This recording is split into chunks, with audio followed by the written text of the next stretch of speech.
Dragon படத்தில் வர்ற மாதிரி பேரண்ட்ஸுக்கு உண்மையாக இல்லாமல் அவங்கள ஒவ்வொரு செகண்டும் ஏமாத்திட்டு இருக்கீங்களா? தயவு செஞ்சு இன்னைக்கே மாற்றிக்கோங்க. ஏன்னா நம்மளை இந்த உலகத்துக்கு அறிமுகப்படுத்தினது நம்மளோட அப்பாவும் அம்மாவும் தான். அவங்களுக்கு நம்ம எந்த அளவுக்கு உண்மையாக இருக்கமோ, நம்மளோட கிராட்டிடியூடை ஒவ்வொரு நாளும், ஒவ்வொரு மணி நேரமும், ஒவ்வொரு நிமிஷமும் நம்ம கொடுக்குறப்ப நம்ம அடுத்தடுத்து வளர்ந்துக்கிட்டே இருப்போம். ஆனால் நிறைய பேருக்கு பணம் வந்தவொடனே, ஒரு வசதி வந்தவொடனே கண்ணு தெரிய மாட்டேங்குது. பேரண்ட்ஸு கிட்ட உண்மையாக இருக்க மாட்டேங்கிறோம்.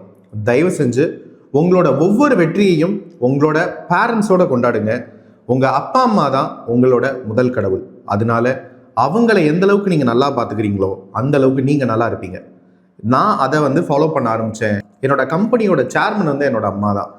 என்னோட ஒவ்வொரு வரவு செலவுலையும் அவங்க கையெழுத்து போட்டு அவங்க பாஸ் பண்ணதுக்கு அப்புறம் தான் அந்த அமௌண்ட்டே வெளியே போகும். அந்த அளவுக்கு I give importance in my business. என்னோட அம்மாவுக்கு அவங்க படித்தது 8வது தான்.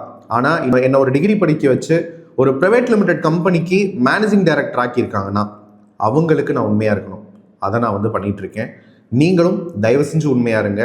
உங்களோட பேரண்ட்ஸை மதிங்க, அவங்கள நல்லா பார்த்துக்கோங்க. அதை ஒன்றை தான் இன்னைக்கு நான் கேட்டுட்டு இருக்கேன்.